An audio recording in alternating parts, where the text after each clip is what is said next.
দোকানের হাতে প্ল্যাটফর্ম বেঁচে দিয়ে পুরনো দোকান ভাঙা কারসারতে রেলমন্ত্রীর জবাব দাও।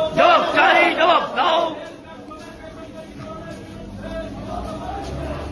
এক হও, এক হও।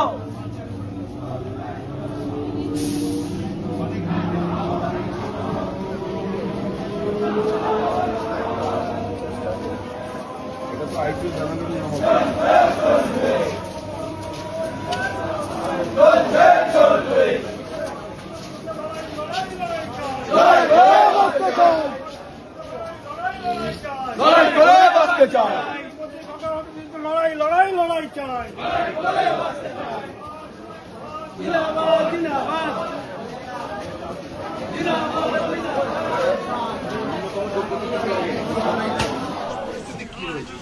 সোদপুর স্টেশনে আমরা রেলের আধিকারিক যারা আছে তাদের সাথে কথা বলেছি। আমরা বলেছি যে এইভাবে হুটহাট করে যা দেখছি এদিক ওদিকে রাতের অন্ধকারে উচ্ছেদ করে দেওয়ার যে ষড়যন্ত্র, সেই ষড়যন্ত্র বন্ধ করতে হবে। এবং এই আমরা কথা বলে যা জেনেছি সেটা হচ্ছে যে এই আশ্বস্ত আমরা হকার ভাই বন্ধু যারা আছেন তাদেরকে করেছি যে এই মুহূর্তে এক্ষুনি পানিহাটি স্টেশন থেকে কোনো হকার উচ্ছেদ হচ্ছে না। সোদপুর স্টেশন থেকে কোনো হকার উচ্ছেদ হচ্ছে না। আগামী দিনের পরিকল্পনা কি আছে? আগামী দিনের পরিকল্পনা হচ্ছে যে এর আগে যখন রামবিলাস পাসওয়ান ছিলেন সেই সময় কথা হয়েছিল এদেরকে লাইসেন্স দেওয়ার জন্য। তাহলে হকারদের লাইসেন্স দেওয়া, হকারদের পুনর্বাসন দেওয়া, এই ব্যবস্থাগুলো করতে হবে। কারণ এর আগেও রেলকে হকাররা সাহায্য করেছেন। যখন এর আগে সমস্যা ইত্যাদি হয়েছিল তখন ফেন্সিংয়ের বাইরে তার দোকান নিয়ে যাওয়ার ব্যবস্থা হয়েছে। ফলে রেলের সাথে মানুষের প্রয়োজনে রেল যাতে ভালো করে চলে, হকাররা যেভাবে তাদের সাহায্য সহযোগিতা করছেন, ফলে রেলকেও দেখতে হবে সেই হকার, তার পরিবার, সমাজের বাসিন্দা তারা যাতে বেঁচে পড়তে থাকতে পারেন, তার জন্য এইভাবে হকার উচ্ছেদ করা যাবে না, এই আমরা বলেছি। দাদা, এখন যিনি মুখ্যমন্ত্রী আছেন বিরোধী দল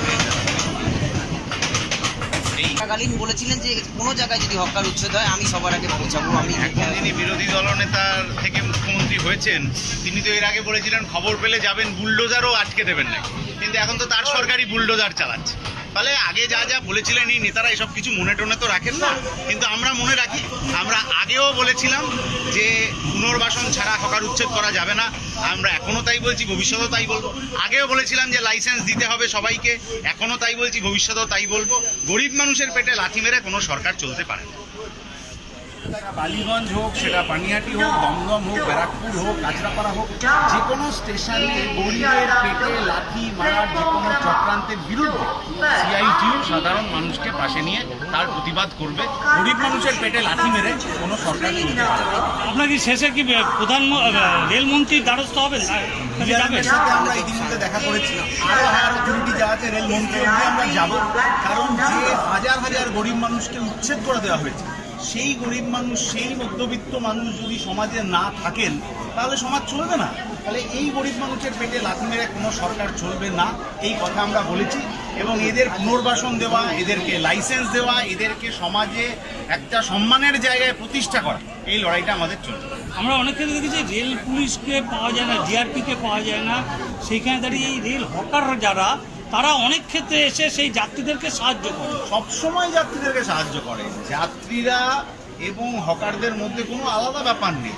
আমি এখান থেকে সকালে বাড়ি থেকে বেরোনোর সময় এখানকার মুড়ি ঘুগনি, ফেরার সময় এখানকার চা কি অন্য সামান্য জিনিস, এইগুলো পরিপূরক। যাত্রীদের সাথে হকারদের কোথাও কখনো কোনো ঝামেলা নেই। কিন্তু এই যে একটা হঠাৎ করে রাতের অন্ধকারে এই ষড়যন্ত্র করা হলো, এই ষড়যন্ত্রের জবাব রেল এখনো অবধি দিতে পারেননি। কিন্তু এই ষড়যন্ত্র আটকানোর জন্য আমরা লাল ঝান্ডা আমরা পাশে দাঁড়িয়েছি। এখানে স্টেশন ম্যানেজারের সাথে কথা বলতে ঢুকলেন 5 জন। আমরা কথা বলেছি, ওনাকে বলেছি যে এইভাবে হঠাৎ করে কাউকে নোটিশ দিয়ে উচ্ছেদ করে দেওয়া যাবে না। কারণ এটা জীবন জীবিকার প্রশ্ন, রুটি প্রশ্ন, পরিবার পরিজন নিয়ে সেই মানুষগুলো কোথায় যাবে। ফলে আমরা সময় চেয়েছি এবং সময় নিয়ে এদের লাইসেন্স দেওয়ার প্রসঙ্গ, এরা কিভাবে হচ্ছে যে রেলকে সাহায্য করতে পারেন, সেই সমস্ত প্রসঙ্গ নিয়ে আলোচনা হয়েছে। এক্ষুনি এই সোদপুর স্টেশন থেকে কোনো হকার উচ্ছেদ হচ্ছে না।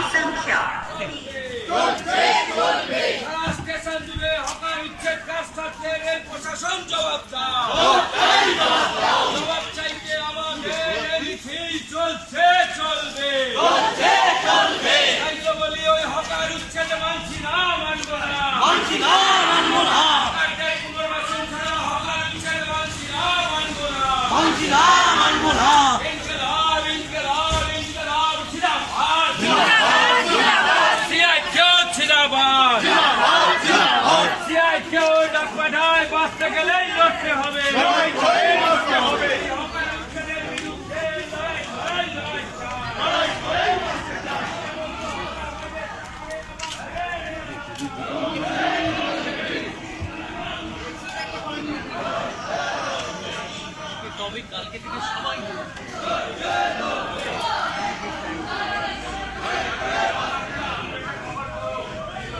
এগিয়ে গিয়েছে।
আসতে পারো।